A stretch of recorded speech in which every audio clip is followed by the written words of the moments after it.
That's great. Do you know why you're here? because of the accusations that I'm a Yeah, racist. exactly. So, Are they also saying I'm a Martian? no, I have not seen any of those complaints that you're a Martian. Because they might as well. um, my guess is I can predict your answers to most of my questions, but I hope to be surprised. Uh, I guess we should start with this. How do you you've been accused of being a racist by some? How do you define racism? A prejudicial antipathy toward people of a particular racial and or ethnic group just because they belong to it, and you feel there is something wrong with that group, which is utterly stupid. I have no patience for racism. I think I've written against it. I think it's ludicrous but dangerous. And that's what I think it means. What would you say is the reason why racism is bad or wrong? Well, because though people are different, luckily, they're all human beings and deserve the respect regardless. Now, individuals may forfeit that respect, but that's not because of any genetic thing or pigment, God forbid, or anything like that. But I mean, I don't really respect a career criminal, right? Right. But that's somebody once said, it's not bigotry to be to dislike jerks because nobody is born a jerk. They have to work at it, and so that's not prejudice. You're drawing a distinction um, because of behavior and choices an individual has made. That's, to me, that's not prejudice even. Do you think one could be a good racist? Well, if they just had superficial opinions, like as you may know, I'm a big fan of H.P. Lovecraft and write a whole lot about him, and he held racist opinions that I wish he hadn't had, but I'm part of a Lovecraft hero cult, personality cult. I just do not see that that means I should not enjoy fascinating and thought provoking fiction. Heidegger was a member of the Nazi Party, but as far as I can tell, that does not influence his existential ontology and all of that. I find it very helpful. And I just don't think you can make one thing disqualify an unrelated thing. But with Lovecraft, though, I started with him. This guy from We have numerous memoirs of this man from people that knew him, and they all attest to him and they're not really arguing the racism thing. They're just saying, well, I knew this guy, this is what he was like. And they go on to describe an almost Christ-like bodhisattva like concern for others, and a willingness to go the second mile to accept them despite their foibles. Now, unfortunately, he also held, I think, sort of armchair opinions about certain cultures and races, but it seems simply to have been a nutty opinion with him. And so, that would be a case of a guy who was good despite this undesirable and irrational opinion he held on something. I mean, Okay. if he were a flat earther, that wouldn't bother me a whole lot. I'd say, boy, that is surprising. It's Okay. too bad, but So what you're saying that's is you can be racist and still be great and or good person in other areas of your life. yeah. I mean, Yeah. I've known relatives like that they occasionally will make older ones will make a racist remark, and I kind of flinch at them. It's not my place to start a debate with them, but I realize, well, they grew up in a different culture, and I can't really be too surprised they absorbed some of it. I'm just glad when they do transcend it. But yeah, I don't just damn people because of either opinions I don't agree with or prejudices I find repulsive. Okay. Yesterday, someone on Twitter suggested I go through a whole bunch of stuff, and other people send me stuff, and it's like I'm like inundated with stuff of things you said in the past, and I want to give you an opportunity to explain what you mean, the context, and so forth. And I don't know exactly where to start, but maybe just in general, why do you think some people accuse you of being a racist? Well, I think it's a Saul Alinsky move that he said you need to. I don't know if he put it in these terms, but he basically says you need to co-opt language to trap and marginalize and dismiss your ideological opponents. And so we now hear people say that, well, for instance, the homophobia charge, that's a great example. Like, I don't have any problem morally with homosexuality. That's not an issue for me.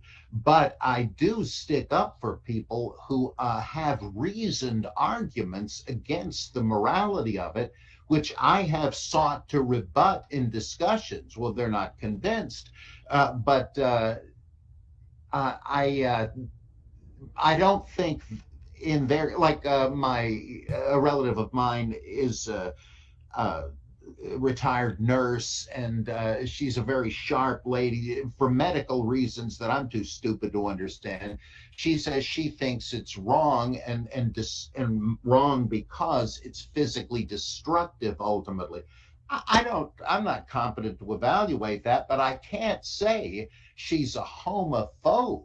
I happen to know she doesn't hold it against the many gay people she knows, but is her theory of being opposed to it, is that homophobia? Because phobia implies an unreasoning fear, like Bela Lugosi, a black cat.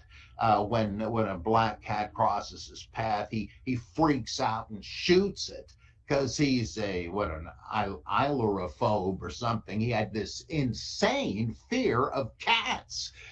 Didn't just dislike them, but was horrified. That's a phobia. Or you're afraid of the dark, so you can't go to sleep. That's a phobia.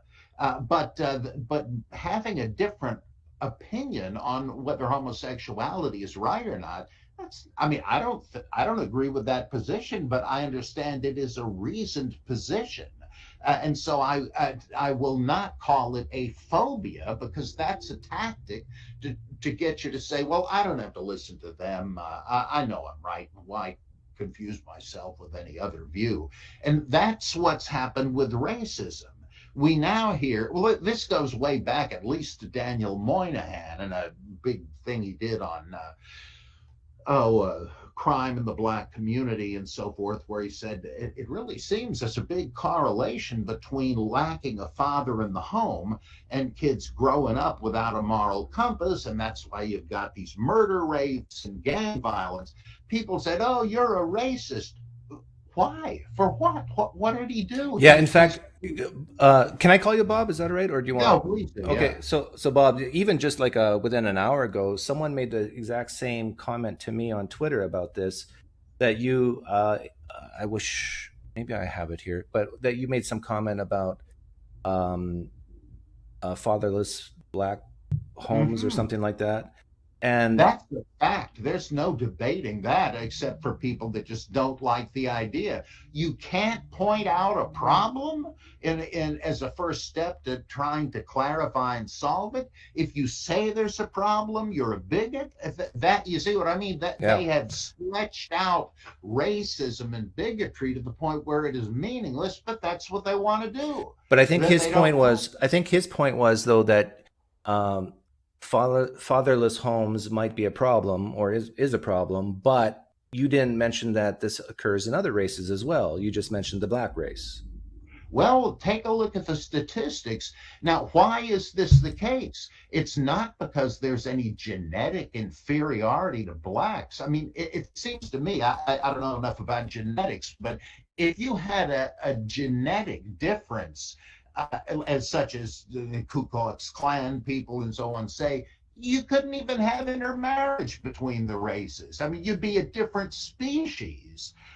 And it just seems to me that is absurd, and nobody except the Ku Klux Klan caveman says so. But the thing is, why does this problem exist? Well, because certain leftist politicians, especially with LBJ, said that we need to get these people, and LBJ used the N word about it. We need to get them in our pocket. And with the war on poverty thing, we'll do that at least for the next half century. And so they're being manipulated by people who want to keep them down, and have managed to do it by flooding them with welfare money and so on. It's not their fault. That's an absurd notion. But the thing is, they find themselves in this situation, and it's inculcated and reinforced by charlatans like Al Sharpton, a known liar, tax cheat, et cetera, just so he can continue to virtue signal his way into wealth. And it's very obvious, especially because there's a growing number of black thinkers and writers that point it out too. Yeah. It's not just a white opinion, and it's only a black problem because they have been victimized by the people that are trying to manipulate them. Yeah. Let me. I don't know if you can see this, but you'll probably remember it. Uh, I think it's regarding Martin. Mm-hmm.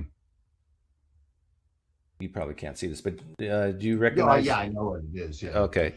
So that you wrote. So the title here is Michael Brown's parents go to an odd place to speak out against the Ferguson police, and then you wrote, what she should be mourning about is that her son was a worthless thug, another Trayvon martyr. So what did you mean by that statement? Well, exactly what I said. This guy was no damn good. He tried to wrestle away the policeman's gun and shoot him with it. There was no hands up, don't shoot thing. That was shown later to be a liar, to be a lie. And this whole thing was based on this thug who was robbing a store, shoplifting, and then refused to cooperate with the police, and then tried to shoot the policeman. He's just a worthless thug. He happened to be black, but that's not really the relevant thing. Do I say anything about him being black? Now, some people say, but the word thug, Yeah. that's inherently racist. No, it's not. Do you know what a thug is? It's from the Thuggee sect of people in 19th century India who would waylay travelers. Hey, can you help jump my car here, my camel, whatever? And then once you got down and helped them, they would garrote you with a scarf and bring the money to the Mother Kali fundraiser. These were the bad guys in Indiana Jones and the Temple of Doom. They actually existed. And so we speak of all predator criminals as thugs. That has to do not with their race. It's like when Denny's used to be Sambos. People say, racist. Wait, little black Sambo wasn't an African. He was a South Indian. And not that I mean, I have no interest in that or sympathy for it, but it's based on somebody's ignorance or lying. The word has become stretched out of all recognition, and on purpose to give you the license to shut people up. My point is, look at what's happened here. It doesn't matter what that kid did. It's the fact that he is black shows it's an injustice, and the overriding assumption is if you're an African American, you can, by definition, you can do no wrong. And therefore, the next step is anything you do cannot be considered wrong. It's the same weird logic we find in radical holiness movements in Christianity, where they say, I've been sanctified by the Holy Ghost, I'm free from sin, and therefore anything I do now does not count as a sin. Have known people from groups like that. That's what's happened here. Like, And it's just, do you think mhm. that like my guess is it's just a very small percentage that would disagree with what you just said. Like, I think it's very reasonable what you said, that we don't respect thugs, right? And Mhm. that if you're a mother and your son has a rap sheet really long of all the things you've done illegally, uh, you should mourn that, and Yeah. say it's terrible. But my question would be, why do you think that some people do view this as racist? Is this back to what you said earlier, that it's a way to the tribalism and way to dismiss? I call it the feel sorry forness religion. That there's certain people who have a propensity to feel sorry for other groups of people more than others. The Is bleeding heart liberal. Yeah, Quote and unquote. this is, like, I come from the perspective that I think there's a reason why people vote, let's say, Republican or Democrat. All around the world, there's these divisions, and there's a reason for it, and that is because some people, their intuitions or how they were raised or whatever, it's the soft love versus the hard love. And so a person who would take what you said there and say, but it's not their fault, it's because of the system they were placed in. Whereas I think guys like you and me would say, well, wait a minute, there's people who maybe have had a raw deal in life, but they don't go out and kill and rob and do all these things. And so at some point, personal responsibility has to fit in here. Mm-hmm. So The deck is stacked, but you're not simply the logical outcome of something. You're not just a function of a machine. And look at the people with the same sort of background who resisted those temptations and went on to do great things. But what happens to them?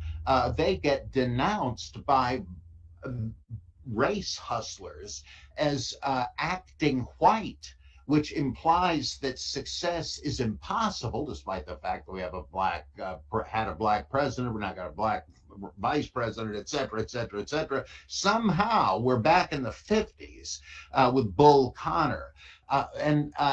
They've created a fantasy world here, and so they try to keep people down on a democratic plantation, as black people like Candace what Candace Owens, yeah, says that we're not going to stay on the plantation licking your boots, and that's so they. It seems to me that it's simply a gimmick.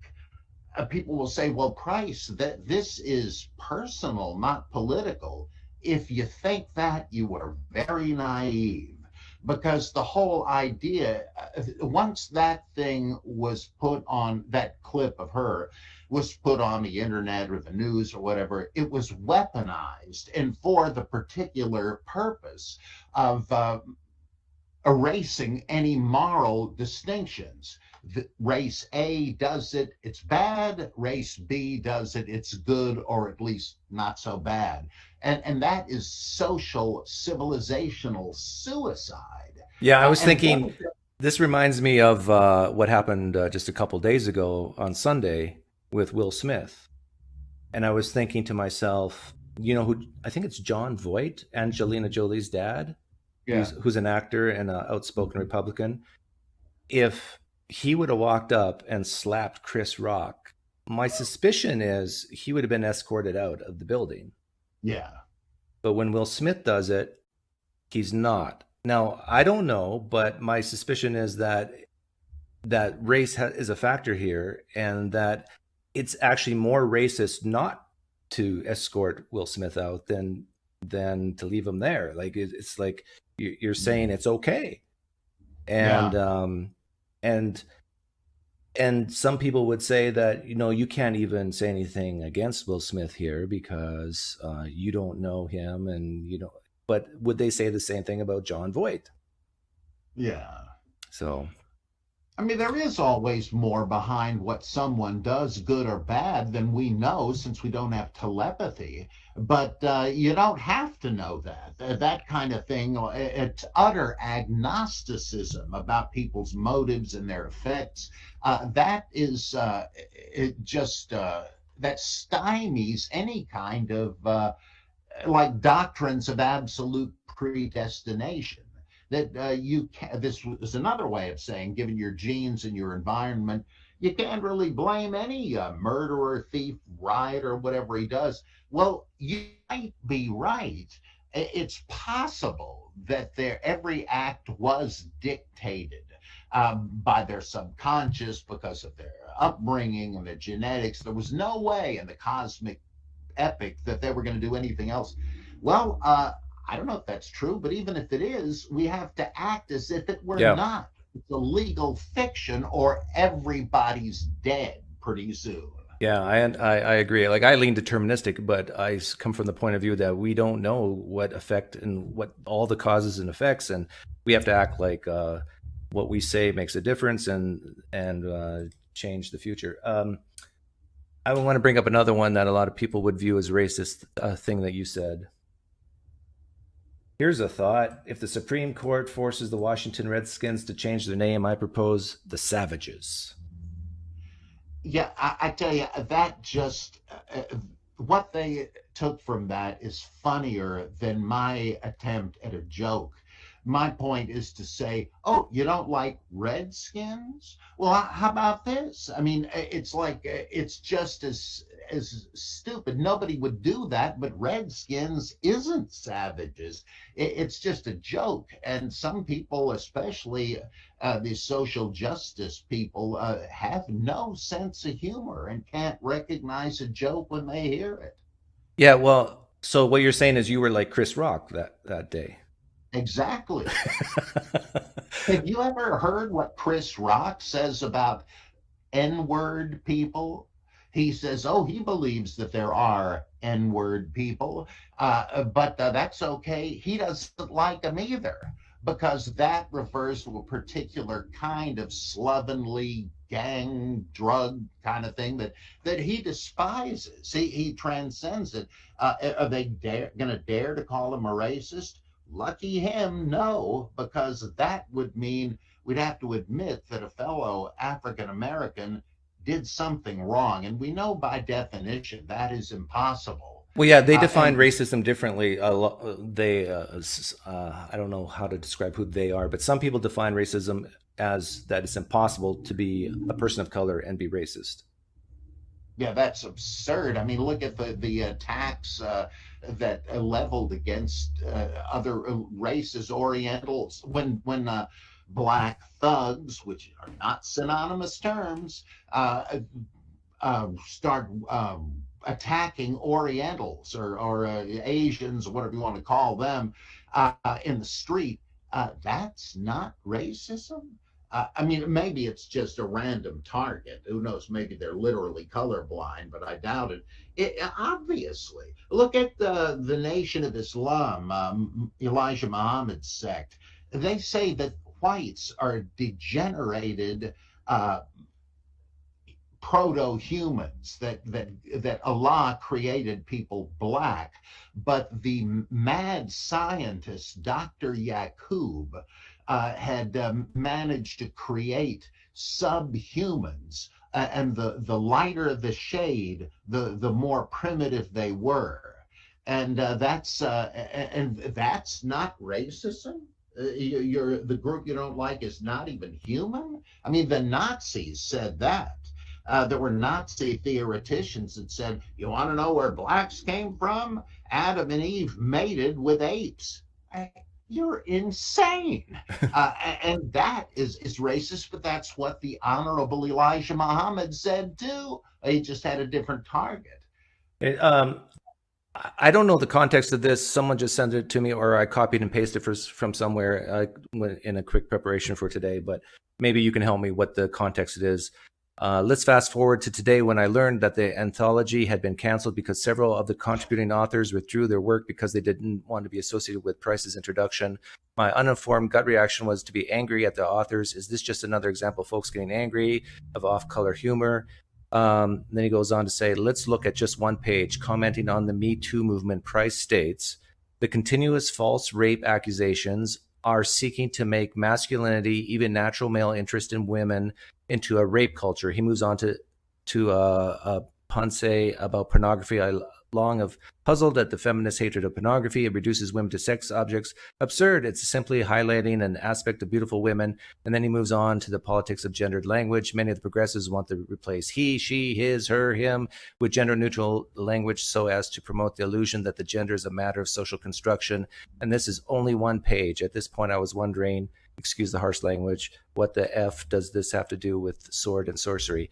So tell me what this is about. You wrote an intro to something to Yes, this was my anthology. I edit fiction anthologies, horror, epic fantasy, things like that, and write it also. This was the introduction to a book called Flashing Swords, a continuation of Lynn Carter's 1970s series of sword and sorcery anthologies. And the reason that I went into this was like people faulted me for not just having a typical introduction that says, you're going to like these stories because they're good stories. Who needs that? I said, let me tell you why this is more than just escapist literature. By sword and sorcery, I mean like Conan the Barbarian and stuff like that. The reason that is needful today is this movement toward demasculinizing men. And in effect, saying all masculinity is toxic masculinity. I've read enough feminist theologians and secular feminist theoreticians to know that. And I mentioned several of these books, in fact, in the introduction. And I say that this is a big mistake. You're making kids into sissies. Boys can't bang, bang, play cowboy and Indian anymore because that's too much like actually murdering somebody. You gotta be kidding. Are you, don't you realize what kind of world these kids will grow up in? They need the masculine virtues and the feminine virtues. it's I mean, it, I'm I'll even stop you on here. record. I just want to say I was raised Mennonite, pacifistic, and Oh, even we played cops and robbers as kids and with ah, fake guns and stuff. But anyhow, go on. um, You uh, were saying that the reason why you put this in is because you oh, wanted. Yeah, go ahead. yeah, a return to masculine virtue and the inculcation of it, uh, rather than having a drive toward a unisex model in which there is one sex and it's female.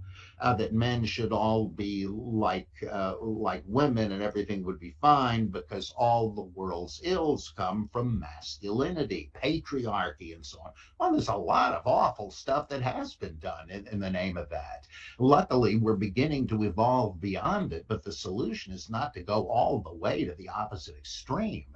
And so I'm saying a good thing to do with your kids in part of their education is to have them read Robert E. Howard, the Conan stories, Edgar Rice Burroughs, John Carter of Mars, and Tarzan, Doc Savage, and so forth. These show noble, resourceful, strong men who have regard for strong women. And they're brawny, but emphasize brain over brawn. I mean, they're very good things for kids to read, so boys don't grow up just to be limp-wristed sissies. And that again has nothing to do with sexual orientation, right? Let's not paint everybody with the same brush on that. It has nothing to do with gay straight issues. It just has to do with masculinity and femininity, each of which is great. And I hate to see either one of them subsumed in the other. Yeah, like these feminists that you've read, do they say that all masculinity is bad? Yeah, I've read not every one, of course, but I've read various ones like Shulamith Firestone, The Dialectic of Sex. Can't think of this woman's name, but I Bitch, and various others. Not all feminists. I mean, everybody draws distinctions, which wave of feminism you're part of. But you do constantly hear in reading in this field claims that it's all bad. There is war, for instance, only because men have been in charge. And so we got to take the gun out of the hands of the chimp. And I just think that, yeah, to a great degree, that's true, but it's because, as with everything, it took people an awful long time to become enlightened. That doesn't mean everything they did was wrong. And as with the trans thing, I have always, when on the rare occasions I've addressed this, I've said, I take people as they come. I don't care what they are. I have friends who are gay, straight, Satanist, traditional Roman Catholic, Moonies, communists, people that think Marx didn't go far enough. I love that. The more diverse, the better. I have friends who are Africans, But would African you, Americans, with trans Pacific. people, with trans people, would you, if they wanted to be referred to as a certain pronoun, would you do it? No, I'm afraid I will not let people tell me what to say. Okay. But if they now if they have made the transition and now say a man who does this like Bruce Jenner and becomes a woman, I'd say yeah, I'd say she in that case. But all of this stuff with where they start parsing it to the point where we supposedly have 150 genders, and you have to use the right pronoun or you'll be fired or something. That is lunacy. But I respect people's identity choices, and I see them as individuals. I don't. I remember once at a Lovecraft convention, a couple of people that liked my work came up to me and asked me to autograph a couple of my anthologies. These guys were screaming gay. I mean, you couldn't have had a more gay stereotype. My reaction was one of a kind of fatherly compassion. I felt like these people are mine, like my parishioners or my family or something. They appreciate my work, and I appreciate them as they are. I think of friends who are gay, and I've often said I would never want them to convert to being straight. It's integral to their personality, which I love. I don't, I just people are people to me. It's just that you also have to see the forest and not just the trees. And it seems to me that something is going wrong in our culture when suddenly you have a huge occurrence of young girls wanting to transition to male. Like it's almost never the other way around. And what is going on here? There's something wrong. I think this is a symptom of something bad in terms of society. I think it's becoming like what Weber or Durkheim, one of them called anomie, a normless society where there are no shared values anymore, and such a society is very likely doomed, which I think ours very likely is. My But in the meantime, the individuals, bring them on. I love them. Yeah, I have a similar attitude as you. My fear, this is my phobia, is that um, some young kids, let's say teenage years, like in my son's high school, if you come out as trans, you get a ton of love and attention. Mm, mm, And I'm sometimes I mm, wonder if them transitioning is to get this love and attention, and it's not so mm. much of a difference Yeah, I between bet. gender and biology.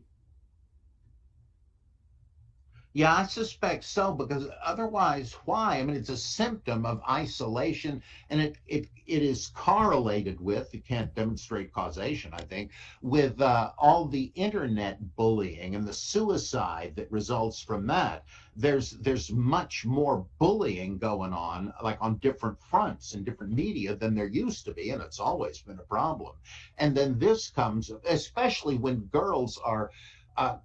Criticized because they don't fit the fashion model stereotype. Well, it makes sense to me that they might say, well, I'm not really making it as a girl. Maybe I'll try something else. If I'm a boy, that's not going to matter. I don't know, but I wouldn't be surprised Okay. if that did. So is that immoral? Well, no. The only immoral part of the whole trans thing is when kids are actually indoctrinated by leftist teachers to say, well, maybe you ought to switch over, and so that they have no business doing that, and especially suggesting medical procedures that may do permanent harm, Yeah. which is why you have an unusual number of suicides among people who have transitioned, and various adults that say, I did that, boy, I wish I hadn't. And that doesn't mean everybody's going to do that. I don't think Bruce Jenner is likely to do it anytime soon. And it doesn't say anything about any individual you meet. It's just you got to see the forest and the trees and wonder what is going on here. Yeah, I think it's very reasonable to say that if someone is considering transitioning, that they have access to people who have transitioned and regret it, and Yeah. read those stories. I want to bring up another one here. This is about, if Black Lives matter so much, why don't their fathers want to be a part of it? We kind of touched on this already, but this is something you wrote, I think, right? Um, Male children of such families have no male role models in the home and wind up getting anti socialized by street gangs, channeling their burgeoning male energies into predation and savagery. The state of pre civilization, no wonder they don't take school seriously, lacking discipline at home. And you go on. Did you write this? Yeah, I can't take credit for the whatever that is, the meme or something like that. Though I like it, I just don't want to steal credit from whoever did come up with it. Let's see, I did write it, and it seems to me again that is obviously true. Uh, and and uh, and what's so ironic is I am explicitly saying this is a result of bungled child rearing. It's not the result of people being genetically disposed to savagery. Now, that would be racist, but I'm not saying that. If we pursued it a step further, I would say this is because of certain government policies, starting at least with LBJ. It has nothing to do with the guilt of the Black culture. They've been set on a deadly course, and you can see the results. There's no denying the statistics. In fact, one state is now suggesting, or maybe they've enacted it already, that in punishments for misbehavior, you adjust it to racial identity. In other words, they expect African American kids to be hellraisers. Like, I mean, they might be right, depending on why they think it is. But look what they're doing. They're just ignoring the problem. I would say it's racist, except that I don't know why they view the greater incidence and the greater probability of Black misbehavior in school. They might also see it as the result of bad policies, but people that make rules like this very likely are on the bandwagon with the people that made the bad policy. So I don't know what they're thinking, but it's certainly not going to help anything. Yeah, I've heard some people say that that just because African American families are not, let's say, married, that there's still men in their lives, and so that you can't make that conclusion that it's broken homes that's causing the problem. Have you heard that? Well, if there are men in their lives, that's not what I'm criticizing. Like, for instance, in um, Pacific Islander cultures, often an uncle is just as important as the father and Right. has different initiatory roles and all that. I'm not saying, I mean, you might as well say, well, if the biological father skipped town and nobody ever saw him again, and the mother remarried, and so the kid has a stepfather, obviously that's not what I'm talking about. And it's the absence of male mentorship, like Robert Bly describes in his book Iron John, which everybody used to read and probably still should. Why do you think male mentorship is important? You need to learn how to be a man from somebody who is one and learned the hard way or from his own male mentor. But you need to have male values inculcated by people that know where it's at and why it's good. Like, should you strike back if at a bully, for instance?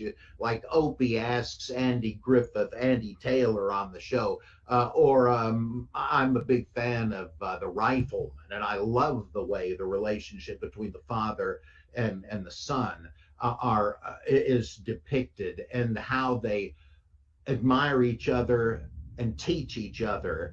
And the father is teaching principles of honor and so forth. Now, his wife has died, so he's the only parent. But you get the impression, but he's only got the one son. You get the impression that if there was a daughter involved, he would hasten to marry. That nearly happens in one of the episodes.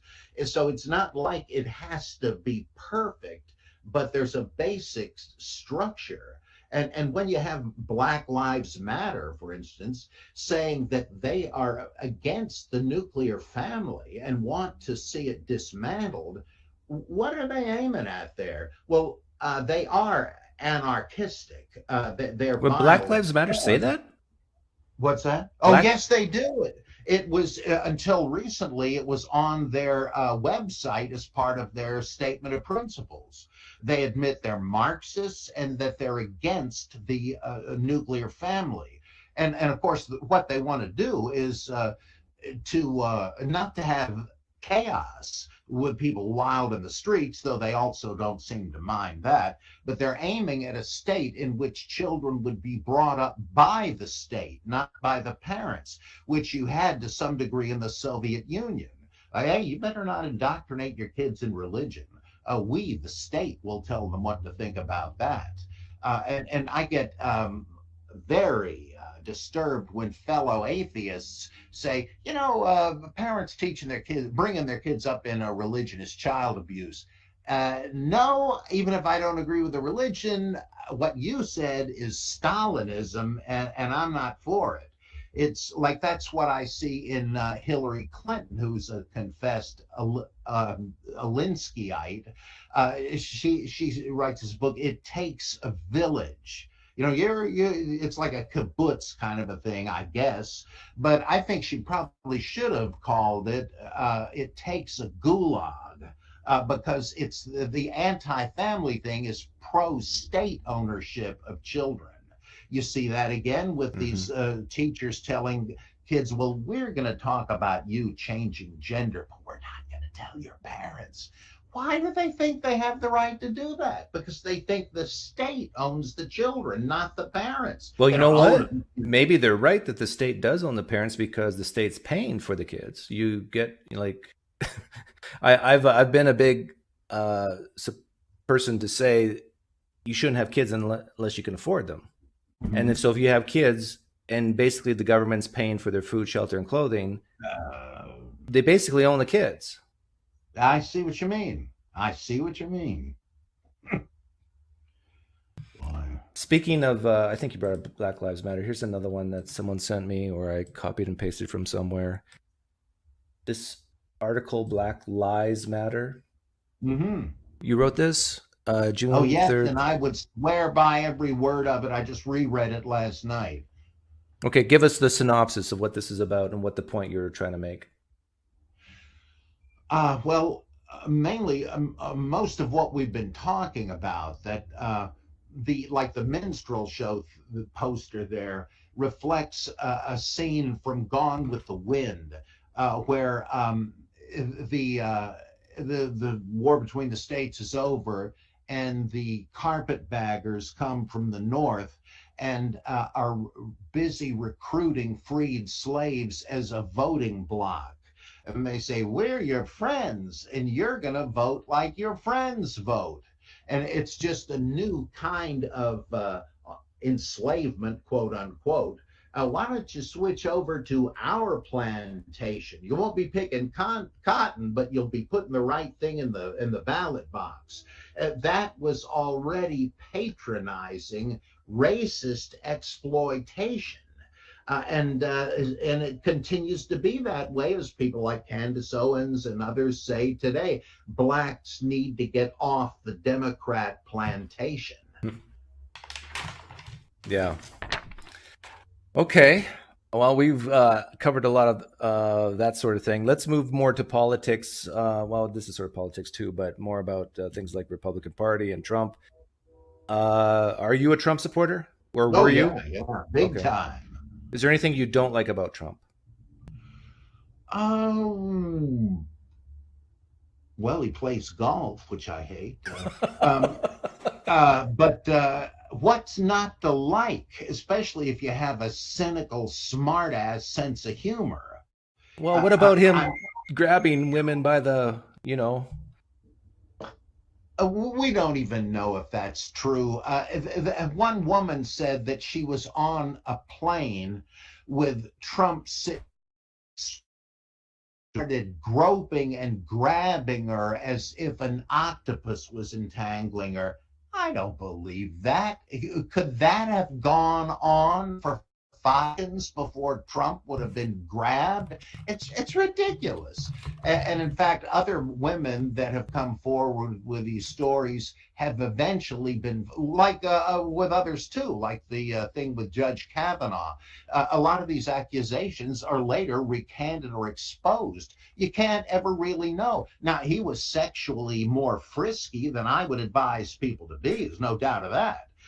And but and if he had, suppose he had sex with Stormy Daniels, was that her name? Yeah. Like Greg Gutfeld said, would that really surprise you, given the kind of guy Trump is? He's not a moral paragon in some ways, but that's not, you're not voting for, like Huckabee said, I think, was he, about Mitt Romney when he was the Republican nominee. He says, yeah, he's a Mormon. I don't agree with Mormonism. Okay, but fellow evangelicals, remember, you're not voting for a Sunday school teacher. And that's the way it seems here, because what he does pursue that is righteous and helpful is the America First policy, which, despite the carping of these propagandists, never meant to hell with everybody else. He made it clear the first day that he meant that France should put French interests first, But I want Britain to. British. I want getting back to the first thing you said. Like I asked you, is there anything you don't like about Trump?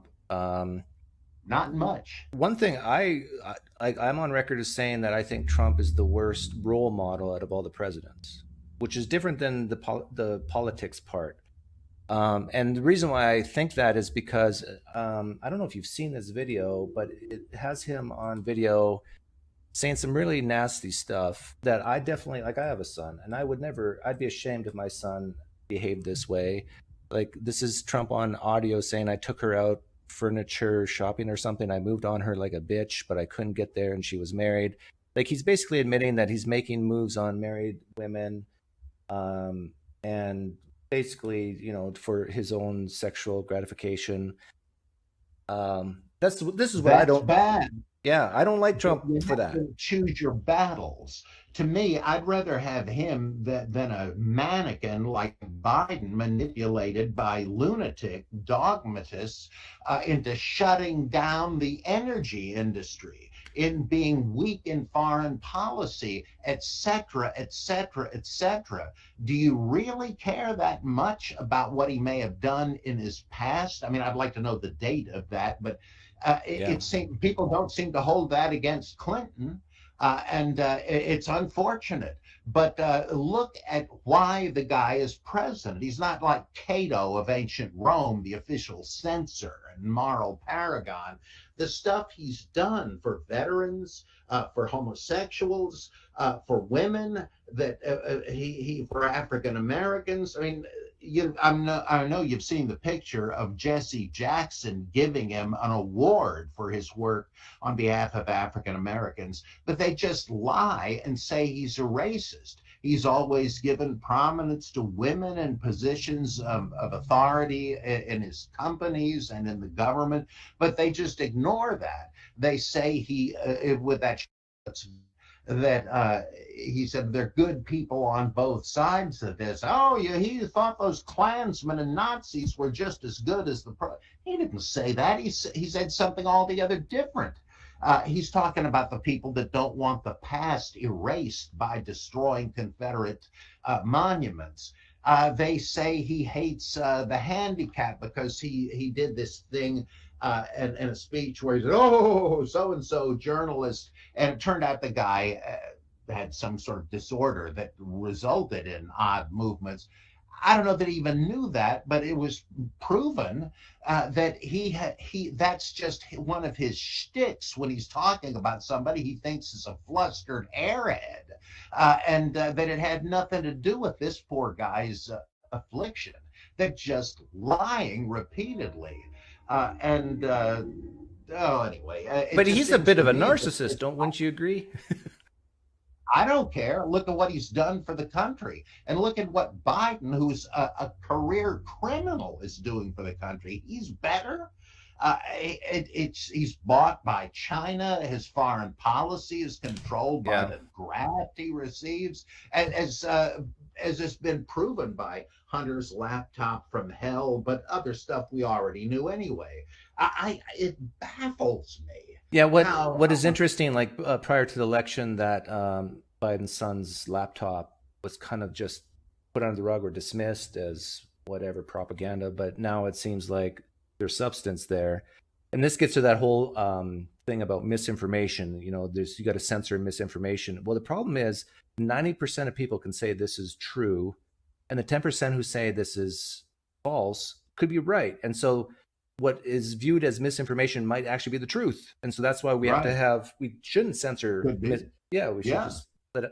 One question that I've asked people who despise Trump is I'm a type of person who I think you should never love a politician nor hate them unless they do something really drastic. Mm. Um, but I tend to ask them, what has, how did Trump make your life worse personally? Like, don't talk about other people, just you. Mm. And Mm. I get usually it's responses about Trump hurting their feelings or making them mad. Or I've had answers like he's broken up relationships between me and my brother in law or something because we fight about politics.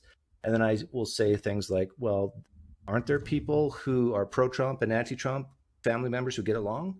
It's your fault, not Trump's, that this division has been put in. And so they want to take personal responsibility and put it on Trump rather than themselves. Yeah, amazing. Yeah. Such children. What do you think of the Capitol riot? Oh, that was a false flag operation.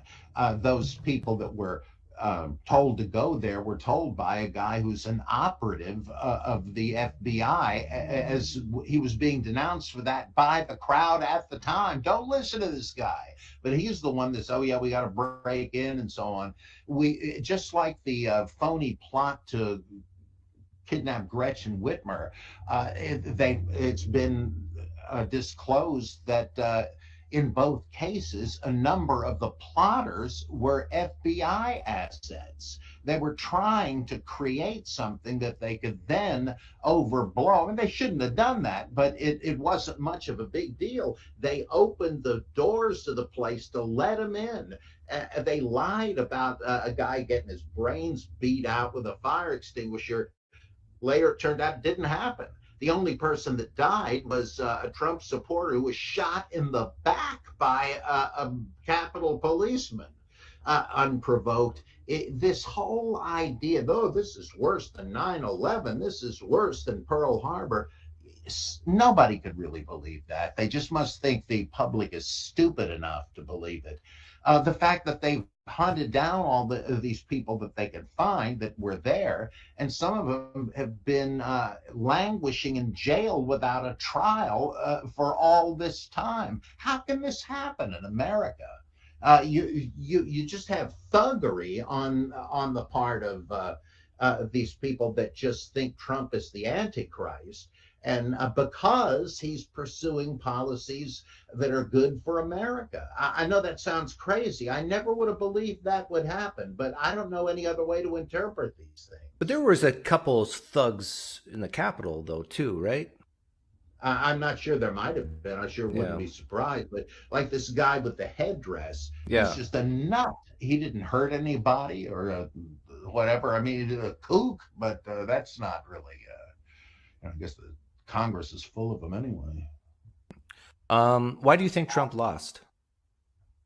I don't think he did. I am persuaded that the election was stolen and that the Supreme Court just chickened out. They wouldn't hear the case, and many of the state governments wouldn't listen to the evidence Trump's lawyers were prepared to present. And even now, they're suppressing the results of this Arizona investigation. I've read both sides of that one, and it just seems to me very clear that they don't want the trouble. I guess maybe that's the best reading. That like when Nixon lost to Kennedy, he technically he said he won, but he didn't want to put the country through the rigmarole that would follow if he challenged it. So that's one decent thing Tricky But did. But how would you come to the conclusion? Like you said, you think it was rigged or something. How would you come to that conclusion without actually seeing the evidence if it's suppressed? well, some of it I have. There is video footage of people stuffing ballot boxes. There's eyewitness testimony. Uh, Supervisors of the vote counters that say that they saw one of the counters with his computer connected to the internet, which was supposed to be impossible because that would allow for shenanigans. The timing in only but all of the swing states, Biden was about to lose until late in the process, and suddenly there's this flood of votes for him on the machines, and more than there were voters in some cases, actually in the areas. It just seems to me very clear. I mean, I don't know it absolutely, but it seems to me there is a real case for that. Of course, it's moot. Nothing will happen as a result of it, even if it's true. But I think, yeah, there is serious reason to think it just got ripped off. Yeah, like for me, the biggest evidence that if I don't believe there was like there's always going to be fraud, but the question is like to what extent. And but to me, the biggest argument that Trump might have won is it was a Four Sigma event, bigger than a Three Sigma event. Like I don't think any time in history has a sitting president got more votes the second time than the first time and still lost, right? And that Yeah, so that is a statistical amazement.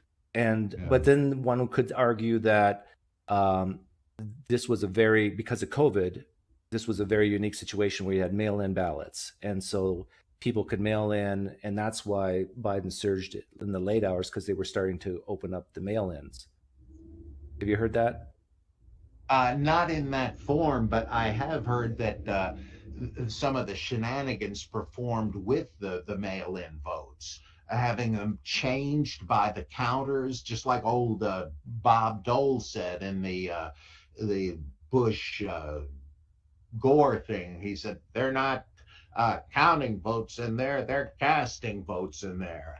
And I kind of think that there's reason to believe that. Also, the voting of the living dead, the ballots that suddenly turn up in odd places, the ease with which these ballot receptacles out here and there, like almost like mailboxes, could be stuffed with things. It just seems to me they made it sloppy using COVID as an excuse, which they'll try to do again this next time. I hope they can be headed off in the pass. Got a donation here. David Gora is wrong. Go find the article and read it for yourself. I'm not sure what this is referring to. Do you? Do you? No. Okay. Well, thanks for the donation, Jack of Trades. How do you think Trump did handle COVID? Do you think is that maybe part of the reason why he lost? Because some of the conservative base thought that there should have been no such shutdowns. I don't know. I've not heard that suggested, though that doesn't mean anything. I may not have happened to hear it. But I kind of doubt that because of the warp speed thing. The fact that he got three vaccines created in record time, that ain't bad.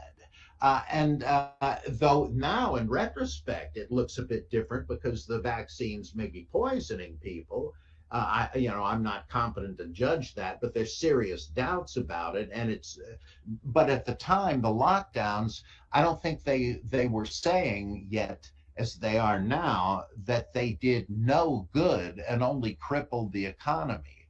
But even there, Trump was able to get the economy restarted afterward in a surprising fashion. But I don't know what was on people's minds vis-a-vis the COVID thing, but I do find it very difficult to believe that people could have taken a look at Biden with these stumbling Steve Brule like presentations from his basement and preferred that to everything Trump had done. It just seems to me if this is just Well, yeah, crazy. a lot of Democrats, I think, regret voting for Biden.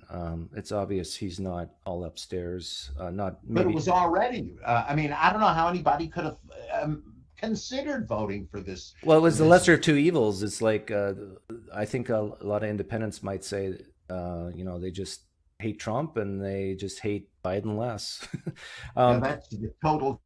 You may be right though. uh, I didn't know what that other super chat was about, but David Gore says, "What about Trump's refusal to apologize about Central Park 5? Trump ran a full-page ad as a citizen calling for the execution of those teens."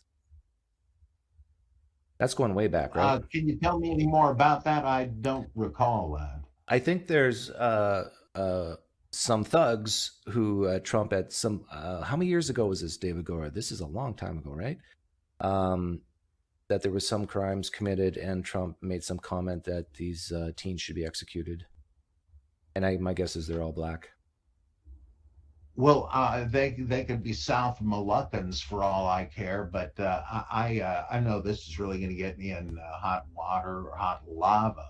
But I think the death penalty is way too sparsely enacted. I think that, for instance, that rioters should simply be shot down as they used to be. But we are now so soft and sentimental we can't even accuse anybody of treason anymore. And that's another reason I suspect our society is doomed. You have, like the rabbis said, don't be too quick to try to eradicate the evil inclination that everyone has, because without it, you're not going to have the will to do what you must do with invading enemies, But with did I want to get murderers and back to things. that other thing you said about you believe rioters should be shot down? Is that what you said? Yes, I sure do. Yeah, like I share with you your aversion to like if people own a business and thugs come in and destroy it, like they should be punished. But do you actually think they should be die for it? Yes, they're asking for it. You see, this is where it is the clearest that you are in a war with those who are trying to destroy your civilization. And in a war, you don't stand idly by and watch the enemy's depredations. Regretfully, you have to shoot them. And that is what's happening here. We're in a war situation, and these people are the enemies of civilization. Now we can go down with the ship, congratulating ourselves on how compassionate we are, but that's where we're going, down with it. I know this will never happen. It's just armchair theorizing. My opinions will mean But then nothing. aren't But we that just as being bad? honest, Aren't we just as bad as like the radical Muslims who just want to, cut the hands off thieves and chop heads off people who commit crimes? Like, maybe this is just my Mennonite background coming through, but I'd get a big helicopter and just throw down a big net and just net them up and then put them in jail cells until they cool off, fine them or jail you them. know what would happen? They'll all be let go without bail and all this stuff. It seems to me that is just, that there's a Star Trek episode. I love the poster that said everything I ever needed to learn. I learned from Star Trek. There's one where Captain Kirk is split during the transporter beam, and he becomes a sort of Jekyll and Hyde. The bad Kirk, who is a little more than a savage, and the good Kirk, who is a wimp. And they're suddenly they're on the eve of war with the Klingons, and the weak Kirk is nonetheless has the intelligence to pilot the ship and command the ship, and so but he's indecisive.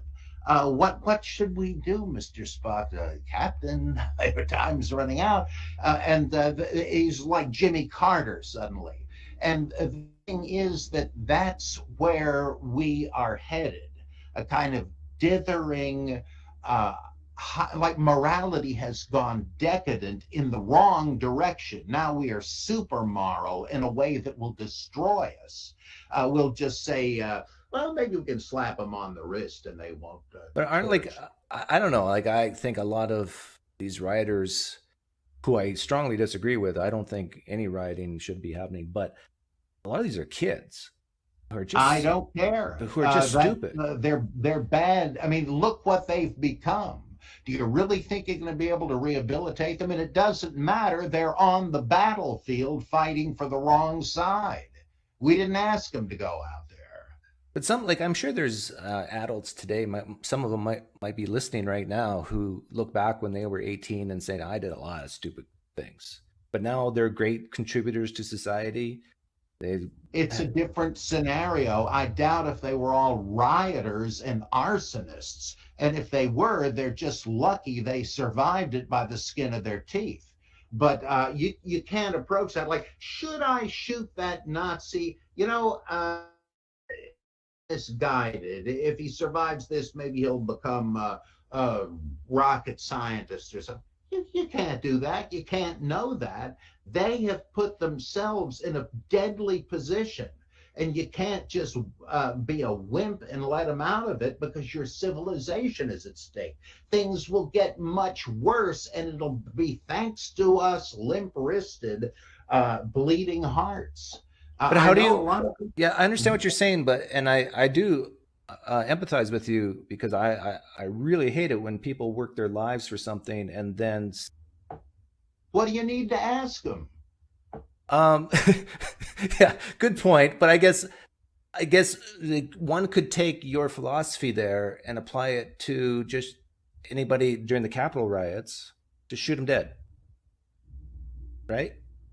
Well, they weren't violent. I mean, some of the instigators who weren't even Trump supporters did some property damage. But the only person that got killed was a Trump supporter by a Capitol policeman. They just made the rest of the stuff up.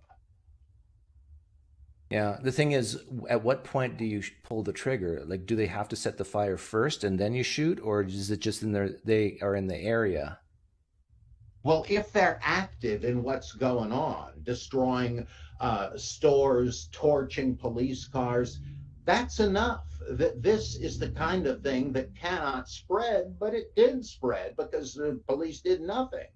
Yeah, Okay, you can feel happy as you go gently into that good night, taking civilization with you, but I want no part of it. But again, this might as well be a game of Risk or something because my opinions carry no weight. I'm just, theorizing from the armchair. see, and Really. I think I've been on record of saying that crime would go down by 50%, poverty would go down by at least 50% if every child born was born of a committed parents who want the child. Mm-hmm. And so a lot of these problems, social problems that we're having, stems to back what we were talking about earlier about having a nuclear family Yeah. who want their children. I had a friend who worked as a jail guard, and I asked him what percentage of the people in jail uh, came from foster homes, basically unwanted children. They said, "Oh, the vast majority." Mm-hmm. And I think people on the left and the right are all agreed that we should, if you're going to produce children, want them and love them Mm-hmm. and care for them. And I think a lot of these problems that we're talking about will just take care of itself. I think you're right. Yeah. And I hope the left agrees with what I just said. And that way we can all come together and try to help make society better. Mm. So that's my bridge building right there. Maybe we should end it here. It's okay with me. And again, like to quote one of my favorites, you're wise, Van Helsing, for one who has lived but a single lifetime. Okay, well, thanks for coming on, Bob. It's been very interesting, and I hope people who disagree with you and who do think you're a racist, and just think bad things about you, at least took something good out of this and say, hey, you know what?